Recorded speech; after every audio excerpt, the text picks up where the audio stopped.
এই সূরাটা পড়লে মনে হবে আপনি এখানে বসে কিয়ামতটা সচক্ষে লাইভ দেখতেছেন। وأنزلنا الحديد فيه بأس شديد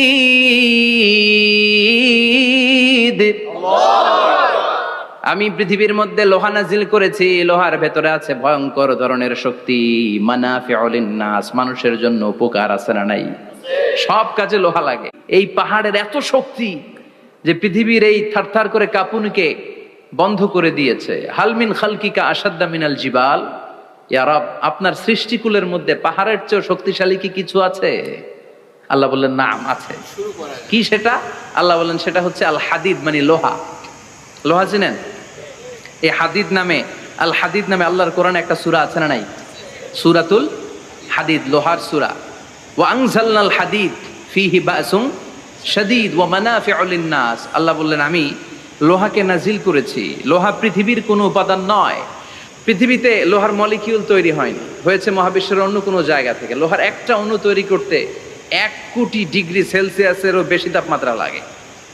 এই লোহাকে আল্লাহ বললেন আমি পাহাড়ের চেয়ে বেশি শক্তিশালী করে বানিয়েছি লোহাকে। সুবহানাল্লাহ পড়েন। ফেরেশতারা বললেন হালমিন খালকিকা আসাদ্দা মিনাল হাদিদ। আল্লাহ, আপনার এই সৃষ্টিকুলের মধ্যে লোহার চাইতেও শক্তিশালী কি কিছু আছে? আল্লাহ বললেন নাম আছে। ফেরেশতারা বললেন মা হিয়া। আল্লাহ বললেন সেটা হচ্ছে আন্নার, আগুন। আগুন লোহাকেও গলিয়ে দেয়। সুবহানাল্লাহ পড়েন। ফেরেশতারা বললেন হালমিন খালকিকা আসাদ্দা মিনান নার। আল্লাহ, আপনার এই সৃষ্টিকুলের মধ্যে আগুনের চাইতেও কি শক্তিশালী কিছু আছে? আল্লাহ বললেন আছে। কি সেটা? আলমা, পানি। পানি মারলে আগুন।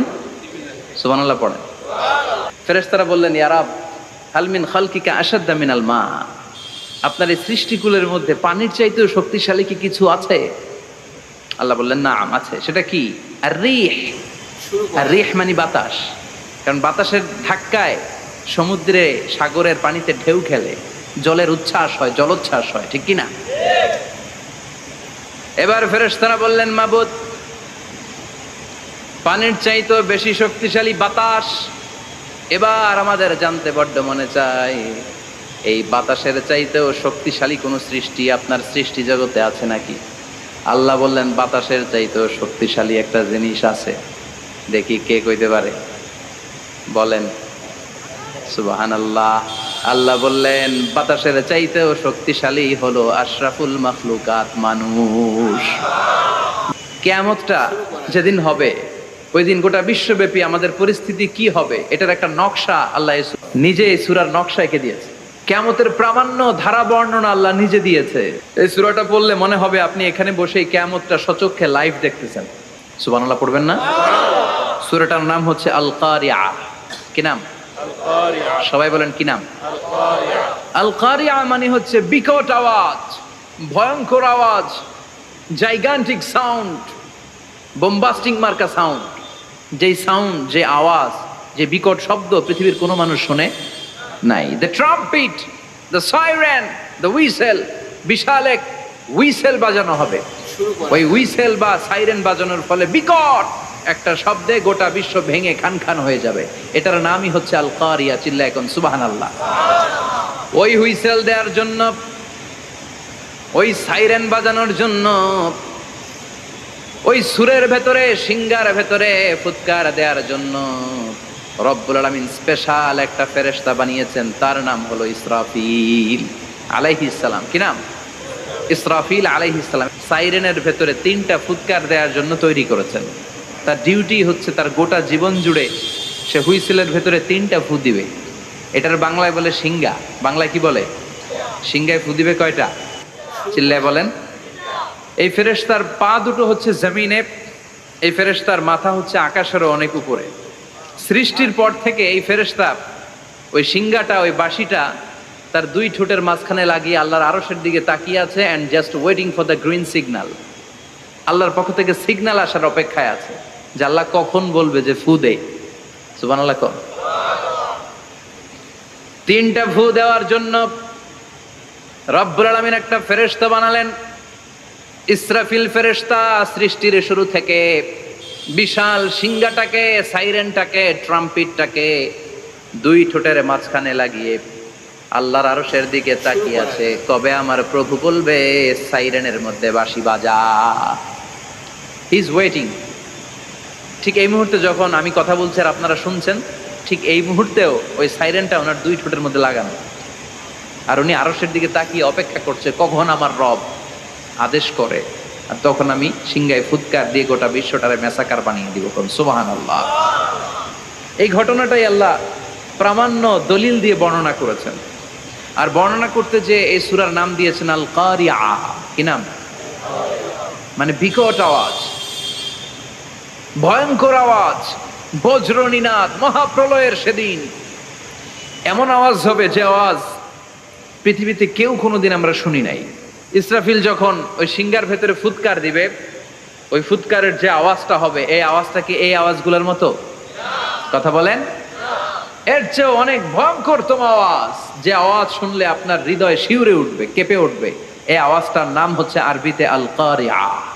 কি নাম? চিল্লায় বলেন কি নাম? এজন্য আল্লাহ বললেন আল কারিআতু মাল কারিআতু ওয়া মা আদরাকা মাল কারিআ।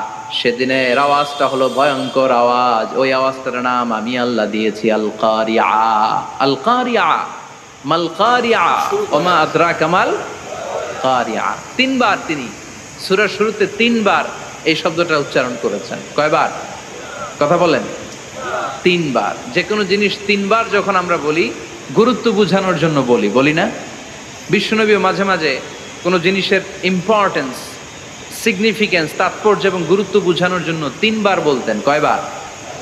একবার বিশ্বনবী তাকওয়া নিয়ে ওয়াজ করতেছিলেন আর বলছিলেন আত-তাকওয়া হাহুনা, আত-তাকওয়া হাহুনা, আত-তাকওয়া হাহুনা, ওয়া ইউশিরু ইলা সাদরিহি সালাসা মাররাত। তাকওয়া এখানে, তাকওয়া এখানে, তাকওয়া এখানে বলে বিশ্বনবী উনার হৃদয়ের দিকে, কলবের দিকে তিনবার ইঙ্গিত করেছেন। কয়বার? তাকওয়া মানে কার ভয়? আল্লাহর ভয়। আল্লাহর ভয় নিয়ে যখন ওয়াজ করছিলেন বিশ্বনবী বলছেন তাকওয়াটা এখানে, এখানে, এখানে। তেমনি মক্কাবাসীদের কাছে যখন সূরাতুল কারিআ নাজিল হয়েছে, মক্কার কাফির মুশরিকদের দৃষ্টি আকর্ষণের জন্য আল্লাহ তাআলা এই সূরার শুরুতে আল কারিআ শব্দটা একবার নয়, দুইবার নয়, তিনবার উল্লেখ করেছেন। পড়েন সুবহানাল্লাহ। আল্লাহ বললেন আল কারিআতু মাল কারিআতু ওয়া মা আদরাকা মাল কারিআ ইয়াওমা ইয়াকুনুন নাসু কাল ফারাশিল মাবথুস ওয়া তাকুনুল জিবালু কাল ইহনিল মানফুশ। সুবহানাল্লাহ পড়েন। আল্লাহ বললেন বিকট একটা আওয়াজ হবে। তিনটা আওয়াজ করার জন্য, তিনটা হুইসেল বাজানোর জন্য ইসরাফিলকে আমি বানালাম। প্রথম সিংহার ফুৎকার যখন ইসরাফিল ফেরেশতা হুইসেলের মধ্যে দিয়ে দিবে, তখন যেই ভয়ঙ্কর শব্দটা হবে, ওই শব্দটার নাম হলো আল কারিআ। কি নাম? আল কারিআ। ওটা দেওয়ার সাথে সাথে পুরো পৃথিবীটা লন্ডভন্ড হয়ে যাবে। এখন আমরা যেরকম আরামসে বসে আছি, ওই সময় পৃথিবীর অবস্থা এরকম থাকবে। আল্লাহ বললেন ইয়াউমা ইয়াকুনুন নাসু কাল ফারাশিল মাবথুস ওয়া তাকুনুল জিবালু কাল ইহনিল মানফুশ। সেদিন মানুষগুলো বিক্ষিপ্ত পতঙ্গের মতো নিক্ষিপ্ত হবে, পাহাড়গুলো ভেঙে খান খান হয়ে যাবে, তুলার মতো পাহাড় ধ্বনিত হতে থাকবে, তুলার মতো। সুবহানাল্লাহ পড়ে। মানুষগুলো ছিটকে পড়বে। এই পৃথিবীর মাধ্যাকর্ষণ শক্তি থাকার কারণে আমরা ছিটকে পড়ি না। এই যে বসে আছি, সবকিছু পৃথিবীর মধ্যে লেগে আছে, এটার কারণ দ্য গ্র্যাভিটেশনাল ল, গ্র্যাভিটেশনাল পাওয়ার। এটা পৃথিবীর সবকিছু তার কেন্দ্রের দিকে টেনে রাখে। কিন্তু কিয়ামতের দিন আল্লাহ পৃথিবীটারে ধরে যখন একটা ঝাঁকুনি দিবেন, একটা কাঁপুনি দিবেন, একটা ভাইব্রেশন দিবেন, একটা আর্থকোয়াক, একটা ভূমিকম্প দিবেন, মুহূর্তের মধ্যেই পুরো পৃথিবীর সবকিছু ছিটকে পড়ে যাবে। চিল্লায় পড়েন আল্লাহু আকবার। মানুষগুলো পৃথিবীতে বসে থাকতে পারবে না, দাঁড়িয়ে থাকতে পারবে না, ডানে বায়ে সামনে পিছনে কে কোথায় ছিটকে পড়বে কোনো ইয়ত্তা থাকবে না। কাল ফারাশিল মাবথুস। মানুষগুলো বিক্ষিপ্ত পতঙ্গের মতো নিক্ষিপ্ত হবে। কিয়ামতের সেই কঠিন দিন মানুষগুলো বিক্ষিপ্ত এরকম পতঙ্গের মতো ডানে বায়ে ছিটকে ছিটকে পড়বে।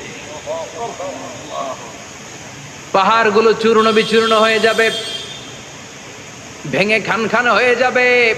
তুলাকে ধ্বনিত করলে তুলা যেমনি ধ্বনিত হয়, তুলার মাঝখানে লাঠি দিয়ে পেটালে, তুলাকে পাতলা করার জন্য, আরামদায়ক করার জন্য, মোটা বানানোর জন্য যখন লাঠি দিয়ে ধ্বনিত করা হয়, দেখবেন সামান্য তুলার ধুলিকণা ছিটেকণা বাতাসের মধ্যে শূন্যে ভাসে, ফু মারলে আরো দূরে যায়, ফু মারলে আরো দূরে যায়। বাতাসের ঝাপটা ওইটা কোথায় যে চলে যায় কেউ জানে না। পৃথিবীর বড় বড় সাইজের পাহাড়গুলো সেদিন এই তুলার মতো, তুলা যেমনি বাতাসে ধ্বনিত হয়, পাহাড়গুলো সেদিন তুলার মতো বাতাসে ধ্বনিত হতে থাকবে। চিল্লায় এখন আল্লাহু আকবার। এই পৃথিবীর সবচেয়ে বড় পাহাড়ের নাম মাউন্ট এভারেস্ট। ওই পাহাড়টা সেদিন আল্লাহ যখন একটা ঝাঁকুনি দিবে, পৃথিবীটারে ভেঙে খান খান হয়ে যাবে, টুকরা টুকরা হয়ে যাবে, তুলার মতো বাতাসে ধ্বনিত হতে থাকবে। ইউরোপের সবচেয়ে বড় পাহাড়ের নাম হচ্ছে আল্পস পর্বতমালা। পুরো মাউন্টেন রেঞ্জটা ভেঙে চুরমার হয়ে যাবে, ধূলিকণা হয়ে যাবে। আমেরিকার সবচেয়ে বড় পাহাড়ের নাম আলাস্কা মাউন্টেন রেঞ্জ। অ্যাটলাস বা ম্যাপ নিয়ে যাদের পড়াশোনা আছে দেখবেন ইউনাইটেড স্টেটস অফ আমেরিকা, এখানে নর্থ আমেরিকার পাশে বড় করে লেখা আলাস্কা, পুরোটাই পাহাড়, আমেরিকার সবচেয়ে উঁচু পাহাড়। এই পাহাড়গুলো সেদিন ভেঙে টুকরা টুকরা হয়ে যাবে। এজন্য আল্লাহ বললেন, ইযা জুলজিলাতিল আরদু জিলজালাহা ওয়া আখরাজাতিল আরদু আসকালাহা ইযা রুজ্জাতিল আরদু রাজ্জাও ওয়া বুসাতিল জিবালু বাসসা।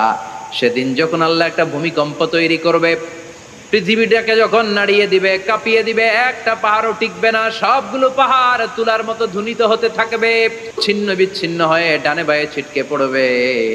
চন্দ্র সূর্য আলো থাকবে না, মানুষের চোখগুলো ছানা বড়া হয়ে যাবে।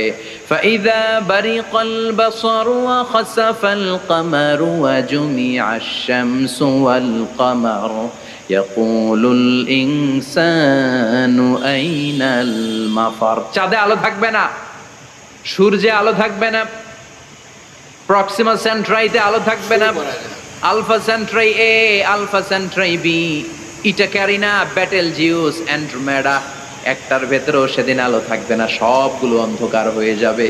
সাগরের পানির মধ্যে সেদিন দাউ দাউ করে আগুন জ্বলবে। সেই দিনটার নাম হচ্ছে আল কারিয়া। মাল ওমা আদরাকা মাল।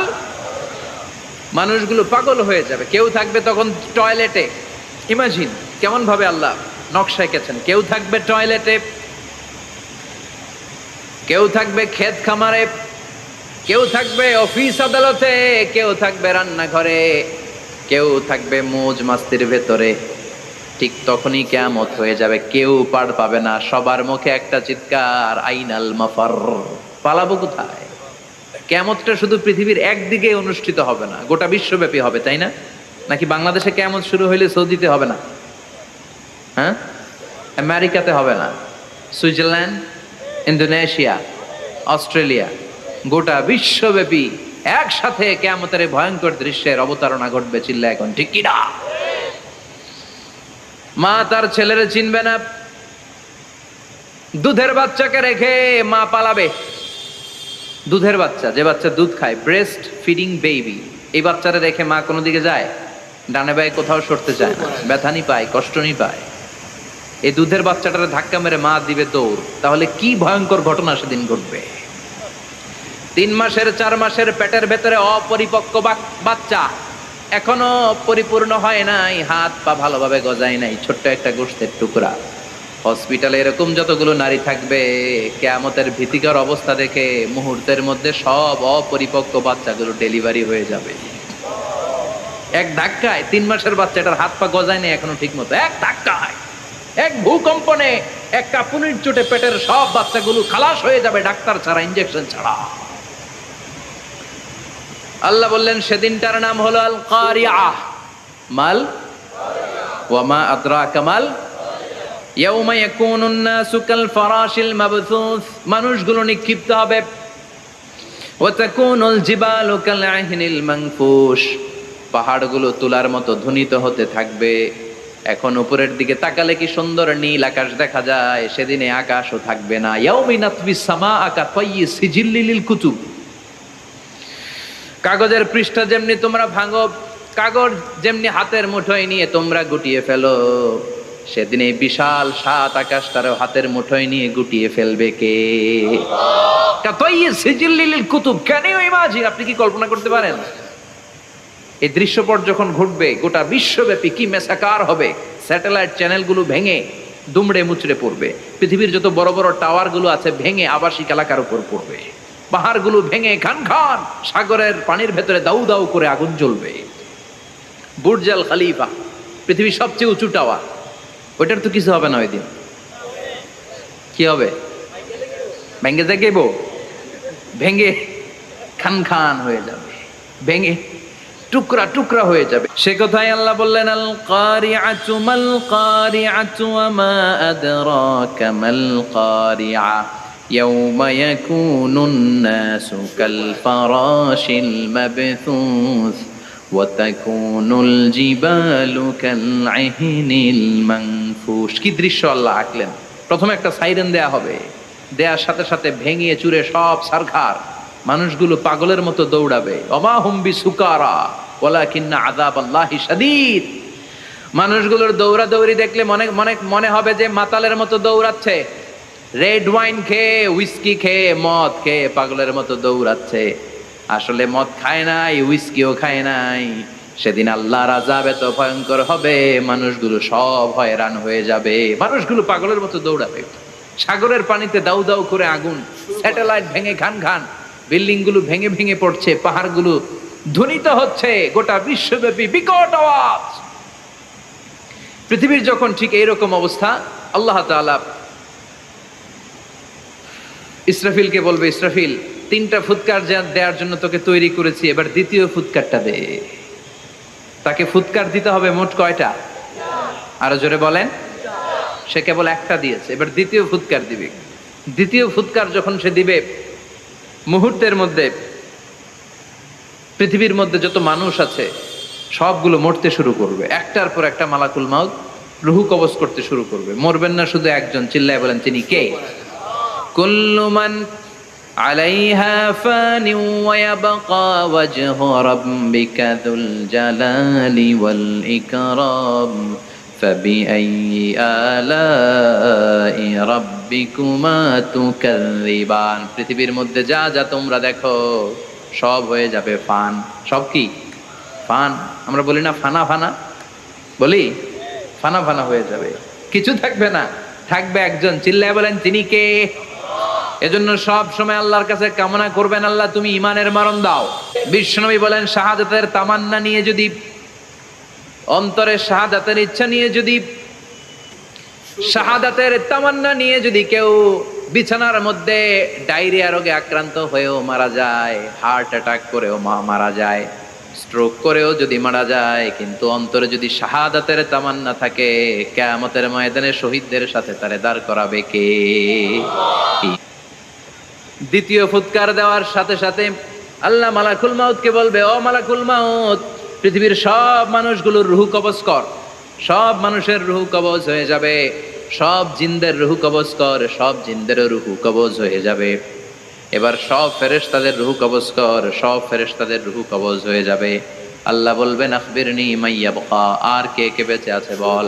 মালাকুল মউত বলবে, আল্লাহ মানুষগুলো সব শেষ, জিনগুলো শেষ, ফেরেশতাগুলো শেষ, শুধুমাত্র 4 জন বড় বড় ফেরেশতা এখনো মরে নাই।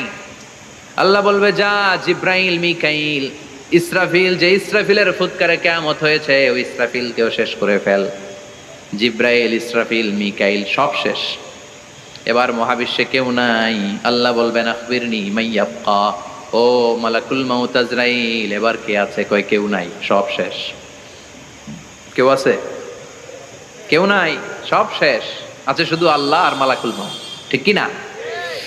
আল্লাহ বলবে, আখবিরনি মান ইয়াবকা, ও মালাকুল মাউত আমারে বল কে আছে? কয় আমি আছি। কয় তুই মর। আমি আছি, আমি। আল্লাহ বলবে, তাহলে এবার তুই মর। তুই মর শোনার সাথে সাথে মালাকুল মাউতের কাঁপুনি ছুটে যাবে, খিচুনি ছুটে যাবে, ভয়ে ভয়ে খিচুনি ছুটে যাবে, কারণ মৃত্যুটা তো সে দেখেছে। মালাকুল মাউত এই দৃশ্যগুলো নিজেই ঘটিয়েছে, তার জানা আছে মৃত্যুর কত কষ্ট। আল্লাহ বলবেন মর, বলার সাথে সাথে কাঁপুনি ছুটে যাবে। আল্লাহ বলবেন কেঁপে লাভ নাই, মর, মরতে হবেই, কারণ কুল্লু নাফসিং, everyone has to take the test of death. সবাইকে মৃত্যু নিতে হবে, গ্রহণ করতে হবে স্বাদ। The most certain thing in our life is death. But the most uncertain thing in our life is the time of death. আমাদের জীবনের সবচাইতে সুনিশ্চিত বিষয় হচ্ছে যে আমরা মরবো, এটা আমরা সবাই জানি না? কিন্তু সবচাইতে অনিশ্চিত বিষয় হচ্ছে যে আমরা কখন মরবো, এটা আমরা কেউ জানি না। জানি মালাকুল মউত কাঁপতে থাকবে, আল্লাহ বলবেন জান্নাত এবং জাহান্নামের মাঝ বরাবর একটা জায়গা আছে, আল আরাফ, ওইখানে দাঁড়িয়ে মালাকুল মউত বিকট একটা চিৎকার দিয়ে সারা পৃথিবীর মানুষগুলো, ফেরেশতাগুলো যেমনি দুনিয়া থেকে বিদায় হয়েছে, মালাকুল মউত তখন বিদায় হয়ে যাবে। সেদিন বিকট একটা চিৎকার মেরে তিনি বিদায় হবেন। বিশ্বনবী বলেন মালাকুল মউতের মরণের সময় সেই চিৎকারটা ওই দিন এত ভয়ঙ্কর হবে, দুনিয়াতে যদি তখন মানুষ থাকতো, কিয়ামত ঘটানোর জন্য আলাদা করে ইসরাফিলের সিংগায় ফুৎকার দেওয়ার আর দরকার হতো না। মালাকুল মউতের মরণের কষ্টের ওই চিৎকারের আওয়াজ শুনলে মানুষগুলো সব কানের পর্দা ফেটে জমিনের মধ্যে তখনই লাশ হয়ে পড়ে যেত।